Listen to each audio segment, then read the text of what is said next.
An East Side home broken into, get this, 10 times since August. Even worse, pleas to police were getting them nowhere, so they came to us asking for help, and we brought their story to you. Your response was overwhelming, and tonight, it's all paying off. Here is Jennifer Waddell with Not on Your Side Crime Watch.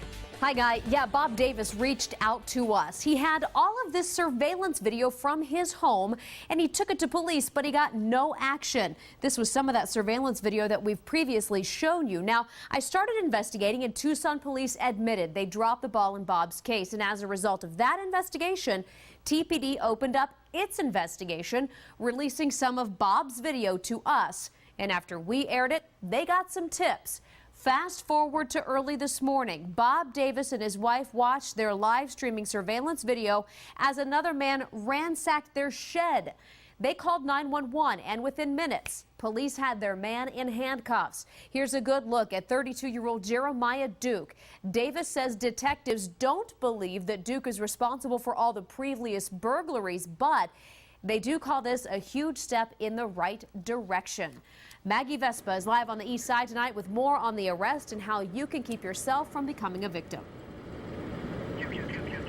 That's right, Jennifer. For obvious safety reasons, we're not revealing the Davis's address, but suffice it to say, earlier this morning, just a few blocks from here, Bob Davis stood in his front lawn and watched police slap the cuffs on the man they say broke into his house. At the moment, he's waited quite some time for him. While he says this has been a lengthy, terrifying ordeal for his family, he says it's also been one chock full of lessons on the importance of being vigilant once you've been victimized. Robert Davis knows firsthand the effect budget cuts have had on TPD. Unfortunately, with Tucson Police Department and ourselves, we're still not able to catch them, but we're going to. He says while progress has been slow, it's been educational in terms of working with police. It's extremely difficult to know that you're leaving your possessions in somebody else's authority, but it's what we got to do. And now he's passing all that knowledge on to you. First, Davis says, when it comes to your valuables, know what you have. I mean, there's stuff that's been stolen that we just can't keep track of. So I guess, record keeping, keeping track of what you've got, photograph it.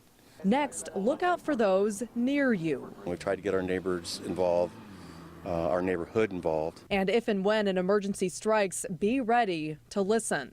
When you do have to call 911, follow their direction. In particular, it's that last part, authorities say, combined with video from Davis's in-house security system that help police zero in. They're able to relay to us in real time exactly what's going on at their house. Sergeant Maria Hawk says when reporting a crime in progress, details are key. Vehicles, people descriptions, what exactly they're doing, if you see any weapons, and don't at all feel like you have to get involved, let us do that. Advice Davis hopes provides security and comfort, feelings his family is working to restore. In our own community, our own neighborhood, which we should feel safe in, at this point we don't. And Jennifer Davis also slipped in some subtle advice about the nuances, he says, of getting police to respond to your emergency quickly. He says avoid using phrases like, I think someone is in the house, or there may be a break-in in progress. He says be direct and firm, using a phrase more like, there is a burglary in progress, and then he says let police figure it out from there. Maggie, do detectives have any leads on those previous burglaries at Bob's house? Sure, Jennifer, no solid leads yet, but they did say they got a lot of tips from our Not on Your Side viewers, and they say thank you very much for those. They are still sorting through a lot of them at this point, and they do hope that Jeremiah Duke might have some more information in some of those previous cases. Well, it's good to see this development, Maggie. Thanks so much. Now,